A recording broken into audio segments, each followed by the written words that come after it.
दोस्तों कोई नई गाड़ियां जब कंपनी में बनाई जाती है तो उन्हें मार्केट में बेचने से पहले टेस्ट से गुजरना पड़ता है ताकि चलाने वालों की सेफ्टी का ध्यान रखा जाए। इस गाड़ी को हर एंगल से क्रैश टेस्ट किया जाता है इनकी मजबूती चेक करने के लिए और इनको हाई स्पीड पर भगाया जाता है इनकी इंजन कैपेसिटी टेस्ट करने के लिए, यानी कि स्पीड तक इंजन अच्छे से रिएक्ट कर रहा है। दोस्तों गाड़ियों का टेस्ट करना फिर भी आसान है, लेकिन क्या होता है जब एरोप्लेन्स को टेस्ट करने की बारी आती है। एरोप्लेन्स को कंपनीज में कैसे टेस्ट किया जाता है, आओ इस वीडियो में हम सब कुछ जानेंगे। दोस्तों एरोप्लेन्स को गाड़ियों से कहीं ज्यादा मुश्किलात का सामना करना पड़ता है ऊपर, इसलिए इनकी टेस्टिंग गाड़ियों से कहीं ज्यादा जरूरी होती है। देखो इंजीनियर्स गाड़ी का कोई भी डिजाइन बना सकते हैं, वही एरोप्लेन इंजीनियर्स को सबसे ज्यादा ख्याल इसके डिजाइन का ही रखना पड़ता है, क्योंकि एरोप्लेन में एरोडायनामिक्स का बहुत ही बड़ा रोल होता है, जिसकी वजह से अगर कोई नया प्लेन डिजाइन बनाना होता है या कोई नया मॉडल बनाना होता है तो इंजीनियर्स को सालों का टाइम लगता है ये डिजाइन बनाने में,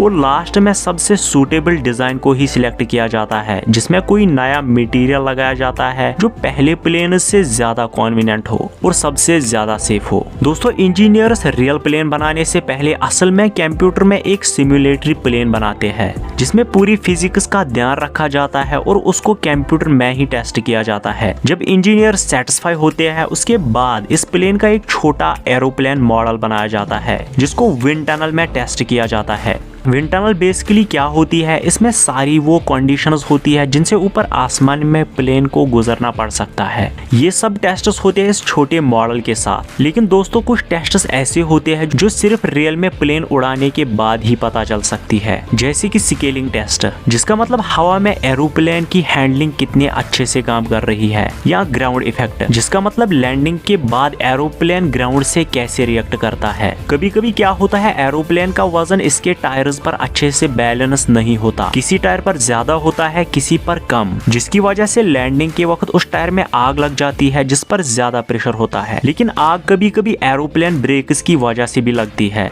जिनको भी हम रियल प्लेन उड़ाने के बाद ही टेस्ट करते हैं, क्योंकि सिमुलेटरी एरोप्लेन्स में हम एग्जैक्टली ब्रेक्स की कैपेसिटी नहीं जान सकते। अगर जान भी पाते हैं मैथमेटिकल कैलकुलेशन से तो इंजीनियर्स इतने श्योर नहीं रहते, क्योंकि हवा में बहुत सारी कंडीशंस बदलती रहती है। दोस्तों कभी कभी इंजीनियर्स एक बेहतर डिजाइन बनाने के चक्कर में एरोप्लेन का एरोडायनामिक्स कोएफिशिएंसी खो बैठते हैं। एरोडायनामिक्स कोएफिशिएंसी का मतलब सामने से एरोप्लेन पर पड़ने वाला हवा का दबाव। इतने ध्यान से एरोप्लेन का नया डिजाइन बनाने के बावजूद इंजीनियर्स को कभी कभी बहुत ही शॉकिंग रिजल्ट्स मिलते हैं, और इस एरोडायनामिक्स कोएफिशिएंसी का पता भी हमें तभी चलता है जब हम रियल प्लेन उड़ाते हैं। अगर कोई प्रॉब्लम निकलती है तो इंजीनियर्स को फिर से डिजाइन चेंज करना पड़ता है और सारी मेहनत खराब होती है।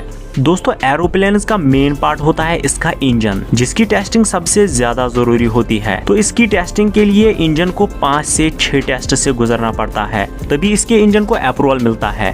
एरोप्लेन का इंजन इतना पावरफुल होता है ये सामने इंसान को इसके अंदर आसानी से खींच सकता है, तो जाहिर सी बात है ऊपर इसमें बहुत सारे बर्ड्स जा सकते हैं, जिसके लिए इंजन के ब्लेड्स को पहले ही इतना स्ट्रॉन्ग बनाया जाता है ताकि इसमें बर्ड्स के जाने पर कोई भी असर ना पड़े। और टेस्टिंग के दौरान इसमें बहुत सारी बर्ड्स फेंकी जाती है इसको टेस्ट करने के लिए। कुछ बर्ड छोटी होती है तो आसानी से इन ब्लेड्स से कट जाती है, कुछ बर्ड्स इसमें फंस सकती है जिनका साइज बड़ा होता है, तो इन इंजन ब्लेड्स में चिकन गन से बड़े साइज के मुर्गे फेंके जाते हैं इनकी टेस्टिंग करने के लिए। ऑफ कोर्स अगर ब्लेड सक्सेसफुल होता है तो इंजन को अप्रूवल मिलता है। इसके अलावा एरोप्लेन इंजन को टेस्ट करने के लिए इसके ब्लेड्स में बहुत ही हाई प्रेशर से पानी फेंका जाता है ताकि इसकी स्ट्रेंथ चेक की जाए। अगर टेस्ट के दौरान कोई ब्लेड टूट जाए तो इसको और मजबूत बनाया जाता है।